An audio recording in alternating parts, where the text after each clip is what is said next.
Welcome to the We Are More podcast. My name is Alyssa. And my name's Bree. We're two sisters passionate about all things faith and feminism. We believe that Jesus trusted, respected, and encouraged women to teach and preach his word. And apparently that's controversial. Get comfy.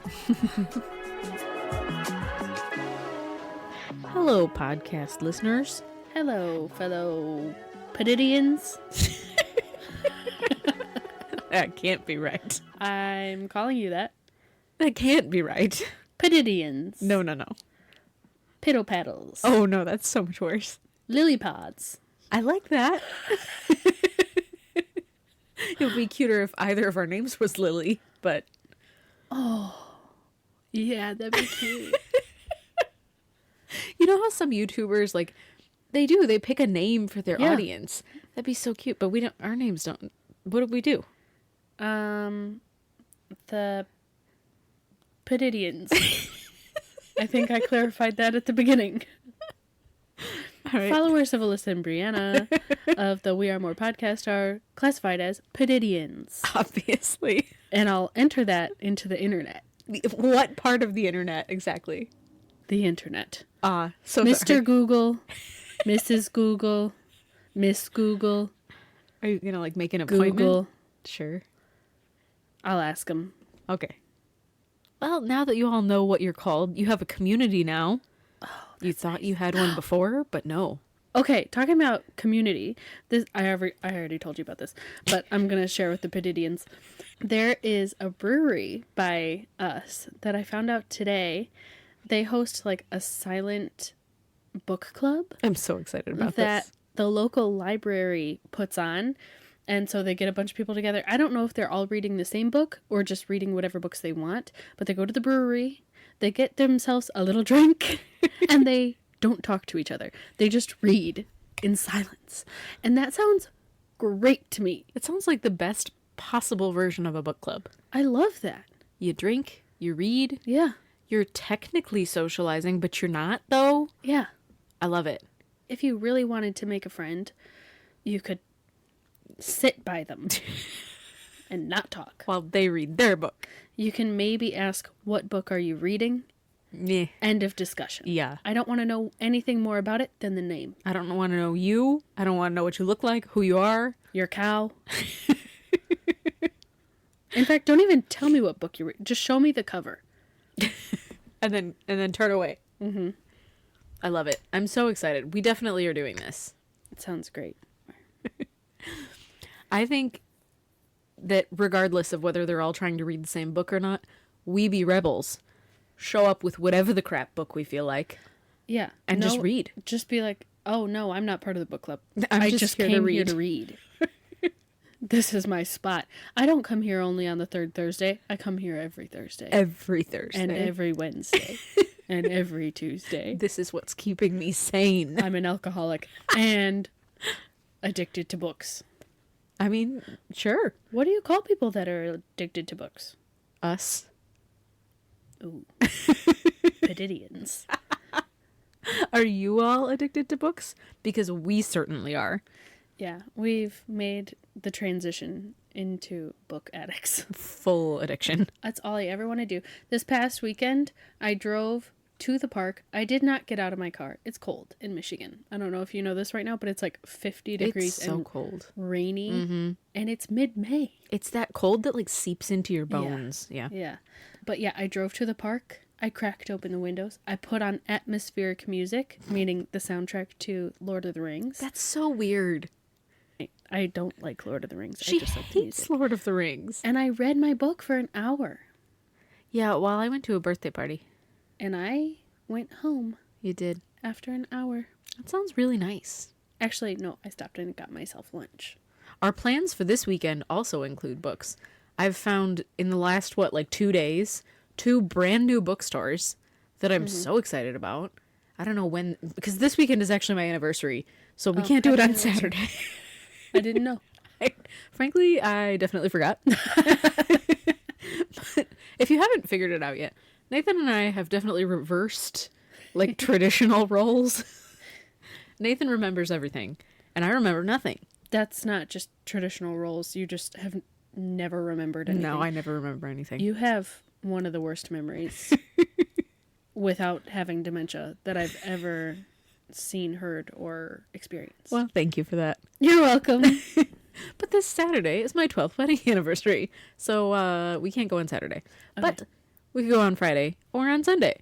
Both good options. Both good options. So, Or we could go on Monday, because I also have the day off. I was Hey. going to say I'll quit my job, but I have the day off anyways. thrilling listening for all of you Poditians. Do you want to know my work schedule? Do you want to know our other life events? Our other life events include books. That's about it. Yeah. Speaking of books. Ba-da-da-da-da-da-da. All right, well, transitioned. It was great. It was a good transition song, Brie. Thank you. So today we're going to be continuing our talk about the book Women in the Gender of God, which is by Amy Peeler. And Brie and I have kind of split up the rest of this book. So she read parts of it, I read parts of it. It is a dense text. It is very dense. And not like thick. You know, she's not No. a thick book. No. She's not one of those fantasy novels that's 782 pages. She is not that. But she is overwhelming. Yeah. I think the research in this is so amazing. Mm-hmm. And what she's put together, it just like blew me out of the water. But also, my brain hurts. Mm-hmm. So I was just listening to it mostly on Audible. I was just listening to the audio version. And I don't necessarily recommend that because it's so dense Yeah. that you miss a lot. So I recommend having like a physical copy and then listening to it. I wouldn't just read it. You need someone else to read it to you. That's what I was doing. For a lot of these, like, heavy research books, because that's what I do with Beth's books as well, her very best friend. I listen and read because it just, I don't know, it keeps you on track, it keeps you going, but then to have the physical copy, then you can highlight, you can make your little notes, whatever you need to do. You can annotate it. No, I am not an annotator. Those You people can are annotate crazy. it because that's what all the book talk girlies are doing. The book talk girlies overwhelm me. They have a full coloring sheet on every page. I will say I'm confused what they're annotating in like Romance novels? like an Emily Henry romance novel I don't or know. anything really that's not Research? research, Yeah. nonfiction. What are you doing? I don't know. Like, I will say, not so much now, but when I first started getting into reading, I was highlighting the things that I thought were funny, that made me laugh out loud. Because if I were to share that book with someone else, I want them to experience my joy. But here's the thing. I have read several of those books that you have done that to. And it's like 3 lines throughout the entirety of the book. You're not like highlighting every page. And some of these girls, they've got like cute little swirly underlines and they're hearting everything. And I'm like, how do you get through a book? Or have you seen they like journal and they will go to a printer. Who owns a printer anymore? And they will print out little tiny pictures of the covers of the books that they're reading. I have For seen like, that. this is what I read in April or whatever. And now tiny little pictures of these little books that they read. And it's very impressive. And overwhelming. They're putting in the work. All right, we need to talk about this book. Okay. We're getting very off track. So last week, I think we just got through like chapter 1. And we're not going to go chapter by chapter today because this would be a 75-part podcast. Yeah. I think it's more big picture. Yeah. So Bree did the first couple of chapters and I did the last couple of chapters. So we'll kind of talk through that. I have a surprising amount of notes that are sort of really in depth. So Oh my gosh. I'm scrolling through them now and Bree gets to look at them. It's a lot. It's a lot. It's single space. Yeah. So sorry. I wrote mine down. All right, let's read Bree's. Well, I mean, last episode we talked about the introduction and chapter 1, excuse you. So sorry. So the next chapter mostly focuses on women's bodies, specifically Mary's body that brought Jesus into the world, and how throughout history there's been like a tradition of thinking that women are somehow unclean, Yep. they're disfigured, they're lacking certain parts, and that makes them not worthy of leading in church or XYZ, you know, just less than. Right. And I think in the second chapter, she mainly argues, here's why women's bodies are perfectly clean and perfectly fine and worthy of leadership. In the Jewish tradition, women are considered unclean during their period, and then during, like, once they give birth.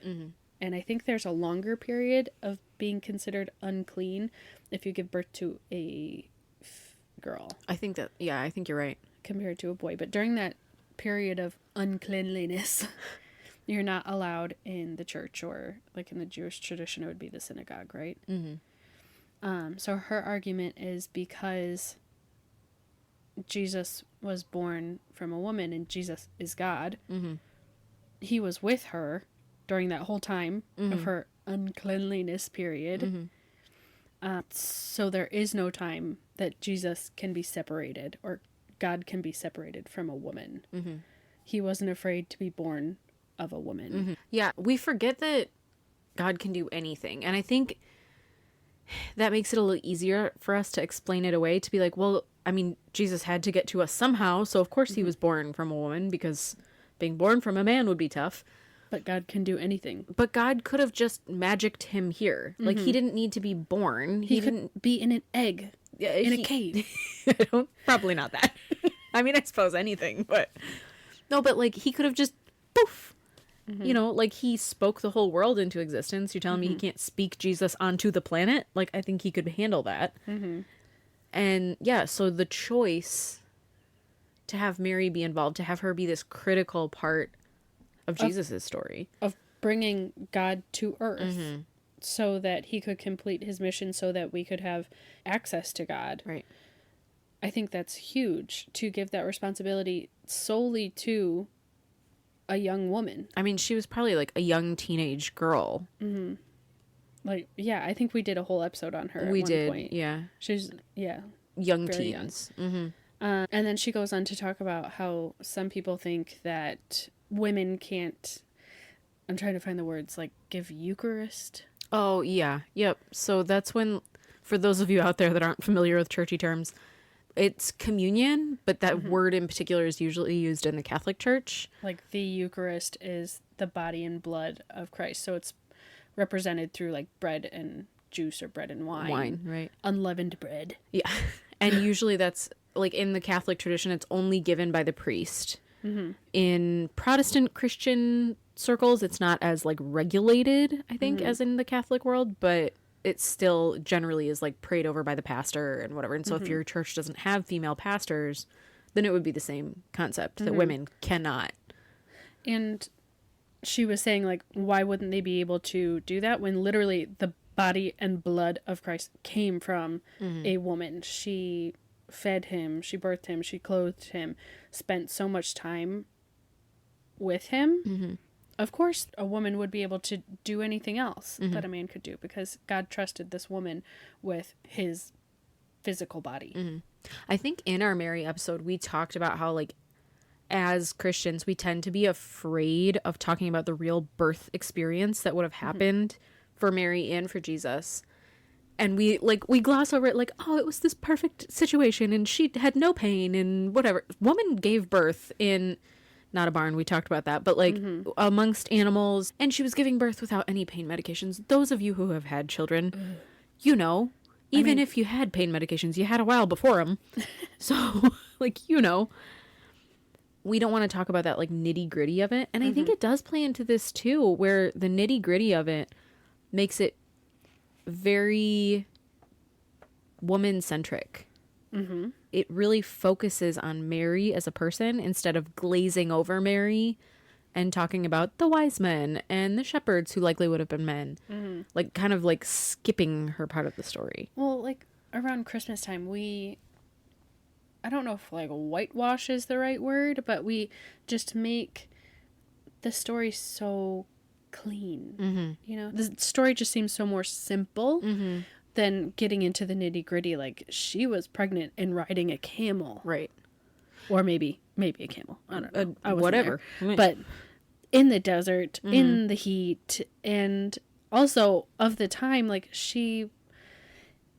it was complicated Yeah. because she was pregnant and not with Joseph's baby. Uh-huh. And how does that work for her? And yeah, it's tricky. Yeah. And it's fine to simplify things sometimes. Like if you're just telling the story to a 5-year-old, like you might not want to get into the nitty gritty of birth. But eventually, as we're adults, like why can't we talk about this full story? Mm-hmm. And it absolutely plays into, let's not talk about the woman's contribution to this story. Because that's what we do with every Bible story. Yeah. I mean, even look at the story of Deborah in the Bible, or Big Deb. Big Deb. We try and focus that story on Barak instead. And if you haven't heard us talk, we talk about the story of Deborah all the time. But she's in Judges. And we talk about Barak's contribution, even though that story is so intrinsically about women. Mm-hmm. Like you've got Deborah, you've got Jael, but like we try so hard to erase them throughout time. The next chapter talks about how Gabriel came to Mary, and I think we talked about this a little bit in the last episode, but how Gabriel came to Mary and was essentially asking her if this was okay, if she would consent to giving birth to Jesus, the Son of God, without any man, any man's contribution. Right. Just, hey, by the way, can you and you alone birth out the Son of God? And potentially raise him by yourself, because she doesn't know at this point if Joseph is sticking around. Yeah. Yeah, for sure. Amy goes into how Mary didn't just like blindly say yes. She asked a lot of questions. She does, though. She has like a conversation with Gabriel, and I love that part of the story that gives her agency. As opposed to, and I think we talked about this last week, where you've got some of like the Greek myths and things like that, where women are forced into these situations. And that's not the case here. If you look deeply into it, like there are definitely people who have seen Mary as a victim in this situation. But if you really look at the story, she has the opportunity to say, no, I'm good. And there's no threat against her. Like she could have just walked away. She wouldn't have been part of this story, but that would have been okay. There would have been someone else and that would have been okay. Yeah. It's really important to notice in the text that it says like, pretty much, if you do say yes, here's what will happen. You will give birth to a son. You will name him Jesus. He will be, Christ. The Son of God. The Son of God. But it doesn't say like, this has already happened to you. Right. Against your will, against your consent. They're waiting. God is waiting for her to say yes. Right.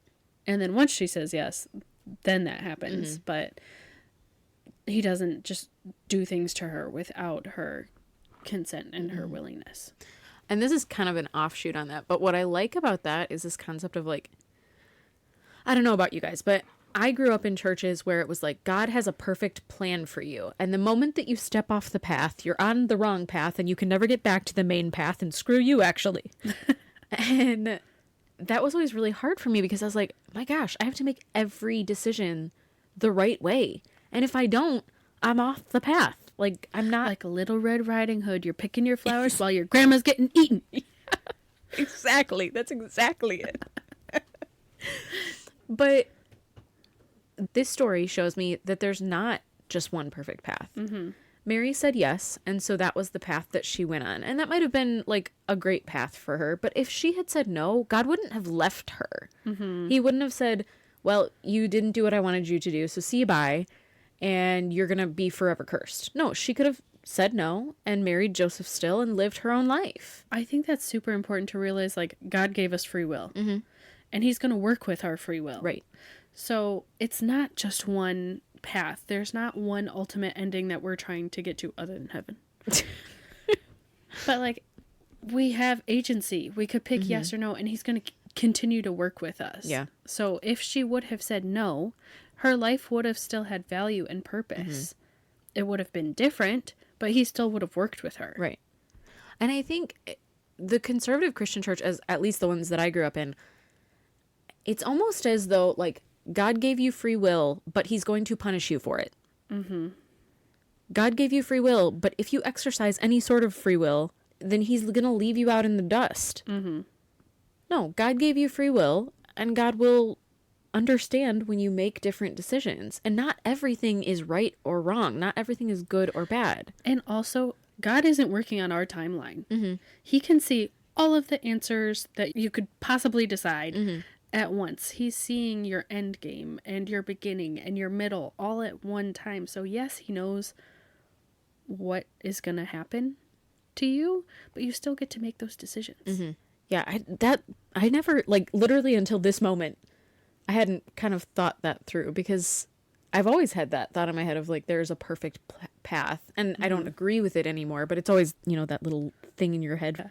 like, that was the perfect path, and I ran away from it when I was 8, you know, because I didn't do what my mom told me to do, and now I'm just in big trouble. Where's the path? I've lost the path. It's 12 miles away. I don't know. Anyway, so that's chapter 3. That was chapter 3, yeah. So I'm just going to kind of overview the last few chapters because, again, if we go into every single one, we're in big trouble. But I also do have 3 pages of notes. So my version of overview might be very different from your version. My version of overview was like, big picture, this is what she says in this chapter. Big picture, this is what she says in this chapter. I will do my best to big picture many of these points, but I apparently am fairly detail oriented. Who knew? You're long-winded. I am long-winded. That's why we have a podcast. Yeah, because you're long-winded and I'm not. So chapter 4 is called God is Not Masculine.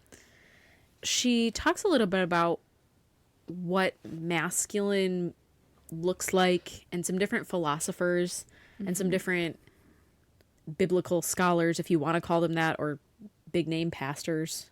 I'm thinking about a TikTok account Oh no. that he goes, if your house is on fire, let it burn. Don't call the fire department. That's weak. Be a man. I mean, it's funny, but it's not totally off base. It's wild. If you look at like the manly TikToks or the manly podcasts or something, Yeah. like it's wild.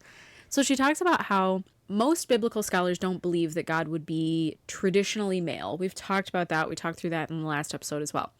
However, the reason that a lot of these like big name pastors or some of the biblical scholars, things like that, will say, but we should still think of God as male, even though they acknowledge that it doesn't make sense that God would be male, we still have to think of him that way, is because he has a masculine feel.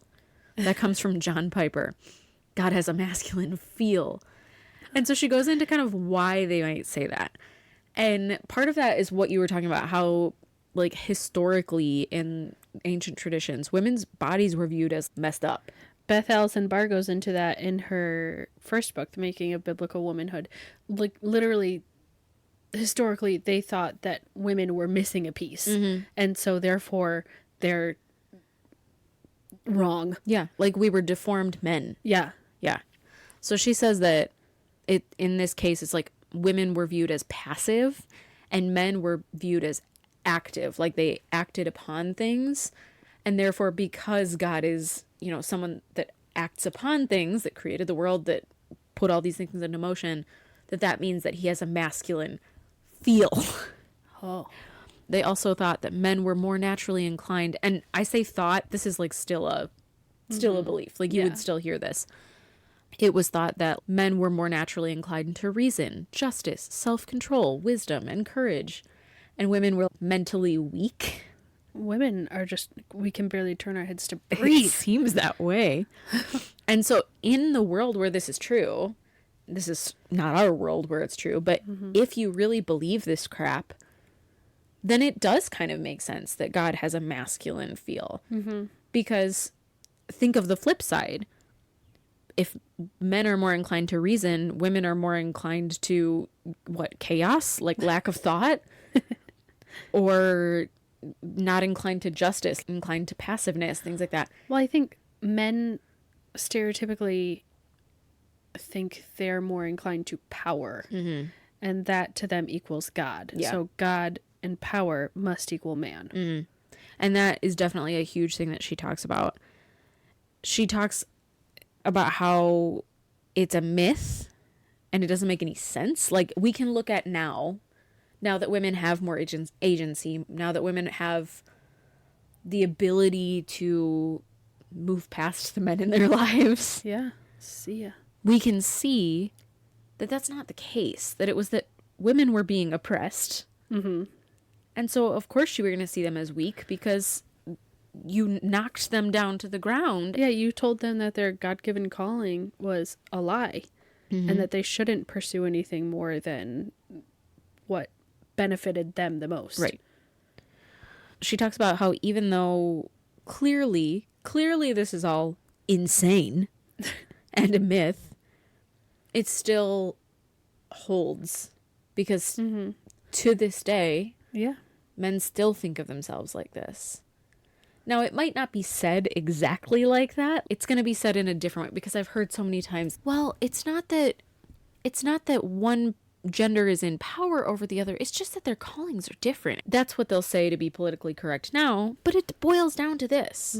Well, you had said earlier, this is kind of a little bit off topic, but you had mentioned earlier that there was a study done where they asked like 100 men if they felt like they could land a plane during a crisis.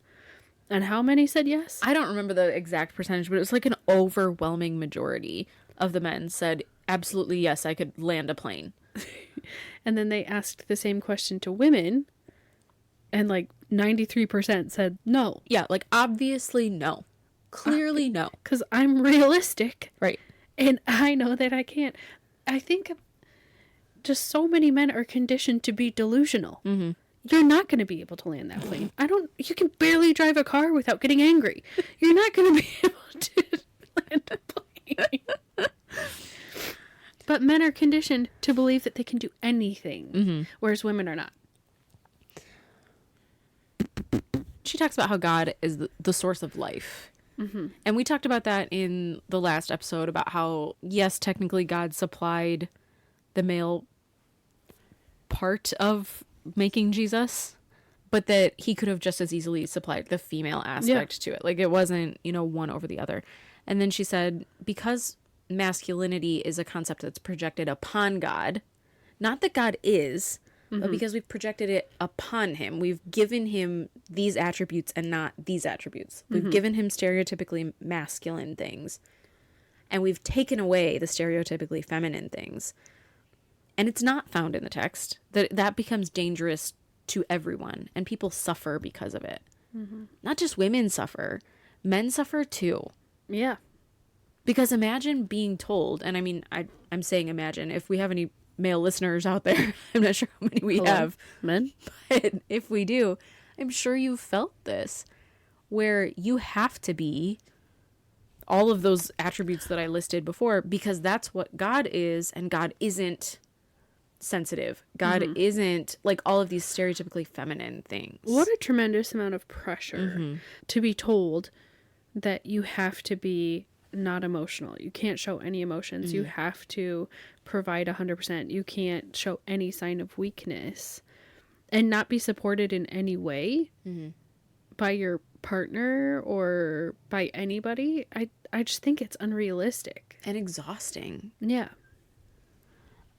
It also talks about how God is called Father, and that kind of imbues a role upon fathers that isn't there, that they're more active in the creation of their children than they actually are. I want to make something very clear from a woman who has not birthed anything. The men are not doing a lot in the birthing process. This is a quote.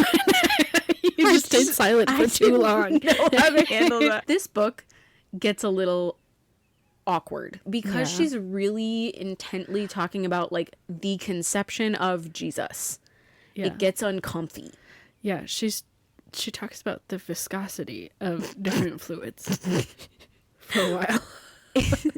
It's good research, but it is like it's something that is uncomfortable to read. And part of that is because we're just so weird about all of these topics. Yeah, but it's a little weird. It's weird. It's a little weird. But here's a quote that she gave, and I don't have written down who said it, but it's in chapter 4, so you can look it up. It says, and this is a quote from someone else, it's not from Amy. It says, "Fathers cause a child, but do not grow a child in their bodies. So too, God causes creation, but creation did not proceed from the body of God, like a child is birthed from its mother. So it gives men this really inflated role in the birth of children. They're not doing that much. That's why I'm saying, give them a watermelon. Tell them to shove it up their butthole and push it back out. Is that too much? It might be. Is that too much? I'd like to see them try. I just don't know. I don't know how to recover from these things that she says. So we're just going to keep moving forward. Then she talks about Jesus. And she quotes something from Catherine Tanner, who I believe is a researcher. And she says, the potential for gender-bending use of gendered imagery, a father with a womb. She's talking about Jesus here in particular, and Jesus prior to coming down to earth. So, like, how did Jesus start to exist? So, God with a womb might very well represent the best hope for avoiding theological reinforcement of male privilege. So, if you can think of the fact that Jesus existed prior to coming down to earth. So, how did Jesus exist prior to coming to earth? If we assume that he is the Son of God. And again, the Trinity is a whole very complicated concept. But if we assume that he is actually, like, the Son of God, then he had to come to exist somehow, right? So then either there's some birth story there, which is real weird, or God fulfilled both a masculine and feminine role in that scenario. So if God can do that... It's just mind-bending. It is. It's like, a little mind-bending. It's not for us to understand. I will grant you. Like, it's really... I don't think anyone understands it. But also... You birthed your own son. He's also you. And then there's a ghost involved. It's confusing. So then she talks about how making God masculine because you say that he is the initiator, because you say that he is active in creation, because you say he's one that wants justice, whatever. Like all of these attributes that we've talked about. If you turn God masculine simply because of that, then again, it means that that's what men should be. But then you have to move it a little further, like push the dial a little further. So then you could say God is always in control. Therefore, men should always be in control. It turns them into mini gods, right? Now they have to not only fulfill that role, but they take on attributes that should never be given to humans. So if God is in control, because men in theory emulate God, then they should be in control. You have to push it a little bit further and see the damage that that does. It turns women into more weak beings because in theory we're further from what God is. We're not as like God. And I think that's exactly what a lot of men in the church are trying to do. Oh, absolutely. If we are weaker, if we are further from God, then of course they have to be in control because our weak little minds just can't handle it. So if we can turn this narrative around and we can say God is neither masculine nor feminine, then that rebuts a lot of the traditional stereotypes, and we can like move forward really quickly. Instead of having to pull apart all these little verses and whatever, which we certainly can do, but we would get 20 steps forward. Yeah, by saying that women are just as similar to being close to God as men are. We both reflect God. Why can't we both move forward together in this thing that we call life? This little thing, this little play that we call life. This little thing. Another really interesting quote that she has here. She says, masculinity, as gender studies has taught, is something one achieves rather than a gender into which one is born. Possibly anyone could be masculine, like the masculine God. I thought that was fascinating because you're not talking, I mean, even if you have a very traditional view of men and women, masculinity is certainly something that can be achieved or not achieved by men or women. It can be taught. There are men that would not be considered traditionally masculine. There are Yeah. women that would be considered traditionally masculine. Absolutely. I can name probably 10 women just off the top of my head that are very powerful, very high achieving, things that you would stereotypically consider more masculine traits. And like you just said, there are plenty of men in my life too that would not exhibit exclusively traditional masculine traits. And so if that's true, if it's something like, because you're not talking about gender in this case, you're talking about character traits. Mm-hmm. And so if it's something that can be achieved rather than something that you're born as, then again, that negates the whole thing. Yeah, let's just encourage everybody to be powerful in their own right. High achieving. If these are the traits of God, we all have the capacity to get there. Mm-hmm. I mean, obviously not all the way there, but like to emulate that. Mm-hmm. So why wouldn't we be encouraging everyone emulate God? Because power. Mm-hmm. Because they don't want everybody to be that way. Mm-hmm. They want some people to stay put, stay where they're placed, and not go any higher because that intimidates them. Well, when you think about it, power, if all you're out for is power, it's not very effective if you don't have anyone to be powerful over. Yeah. You can be in charge, but if you're in charge of Just yourself. Yeah, because everyone else has agency of themselves, well, then your power just doesn't really count. Mm-hmm. So the more people you can have, it's like an MLM. The more people you have under you, the better you're doing in theory. And they would never say that, right? They would never say that they're out for power. They would always say they're just trying to follow God. I'm just trying to follow God. But at the end of the day, if you feel threatened over a woman trying to also follow God, you're not following God. Right. You're following your power. And that's what I said, and that's what I meant. Well, an elephant's faithful 100%. So then the last thing and there's so much more to this book, but the thing that I kind of wanted to wrap with. Oh, please do. Oh, no. Wiggity whack. No, I will not be doing that. We talked about this last week also, like, what do you call God then? If you're not calling him Father, if you're not calling him masculine. You obviously hey soul sister. That's not it. That's not it. So she actually argues for continuing to call God Father. And here's why. I think it's really interesting. And I don't think there's a wrong answer here. Mm-hmm. If you were to start calling God Mother or use feminine terms for him, like, I don't think there's anything wrong with that. Mm-hmm. I don't think God will be offended. No lightning bolts are likely to come from the sky at you. I make no promises, but likely, I think you'll be okay. But she argues that the reason that she thinks that we should call God Father is not because he's more masculine, but because, and I know I'm using male pronouns also, but it's just habit at this point. It's because that's what Jesus called him. Mm-hmm. And the really interesting thing that she says, because then that argument becomes like, well, why would Jesus have called him Father if he wasn't a man? She says, what if Father is not a general reference, but a proper name? What if he called him Father because that's his name to Jesus?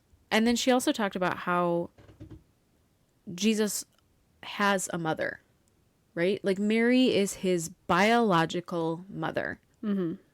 He does not have a biological human father. So because God, the Father, is his parent figure, and he already has a mother, he would call God Father to fill in that parental space. Because he already has a mother. So it doesn't make sense to then be like, Mother God, Mother Mary. Like, that's complicated. So because... Although... we could really muddle some things up. I mean, and again, I don't think there's a wrong answer here. This is simply Amy's argument. Yeah. Of like, this is what Jesus called God. And therefore, emulating Jesus is always a positive thing. Like, I think at the end of the day, as long as you're talking to God, I think that's what matters. Yep. It doesn't matter what you call them. Mm-hmm.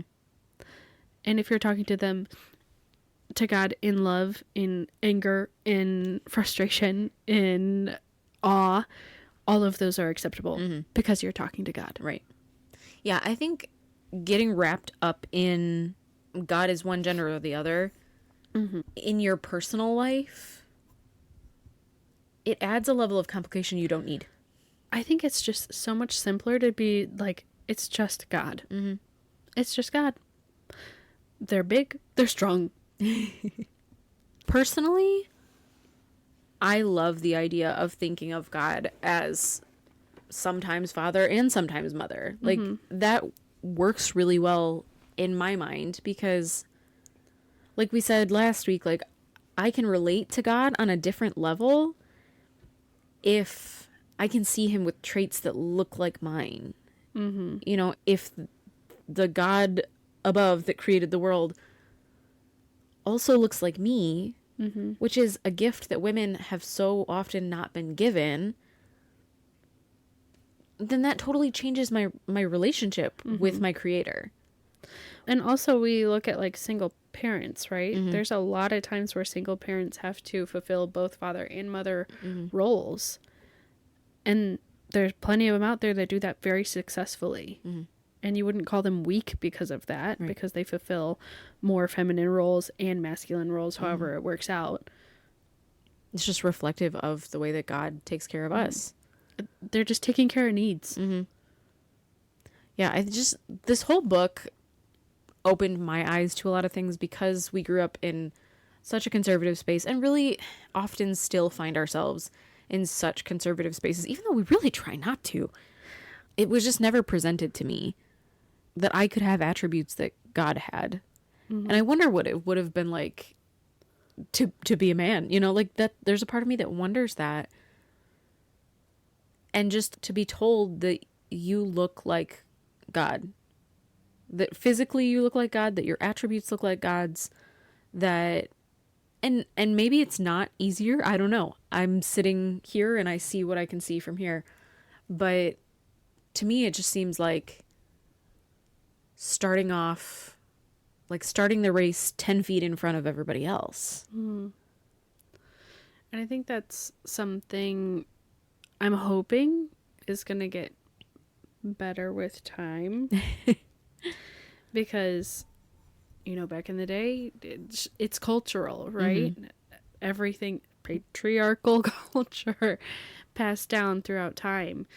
And I'm hoping as we learn and we grow together that things get better. It doesn't look like in the next 4 years they will. No, I think it's going to take some time. But I think it's like we have to talk about it. Yeah. And we have to talk about it with other people, not just us. And just open up some conversations.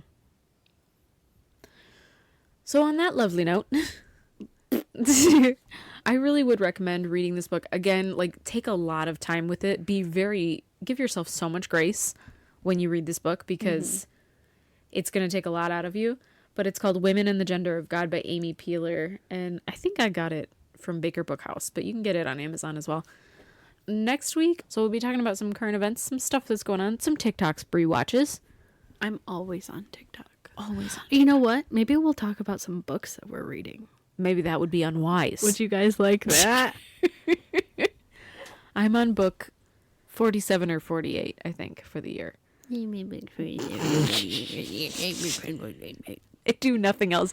I work and I read books. And sometimes, well, I do a lot of driving also. Surprising amount of driving. I saw a YouTube video the other day where a girl was like, people always ask how I have time to read, but they never ask like how I have time to spend so much time on my phone. Exactly. And so she's like, I read for as long as my phone said I was on my phone each day. So like one day was 3 hours, one day was 4 hours, one day. And so she just replaced being on her phone with reading. Good for her. They say the average American spends like 4.5 to 5 hours on their phone a day. Easily. And yeah, so like you've got time to do that. Mm-hmm. Just pick up a book. I think it's hilarious when I look down at my phone and I have like 3 missed texts that I haven't responded to. I'm like, haha. So don't text Brie, boys and girls. Don't talk to me. I'm not in the business of communication. All right, so prep yourself for next week for some TikToks, for some books, for some current events. Who knows? Whatever floats our boat. We'll just be chatting. I'll have a glass of wine. Oh, a glass of wine. We'll be chatting about things that are going on today. Okay, so look forward to that. We'll talk to you next week. Bye. Love you, bye.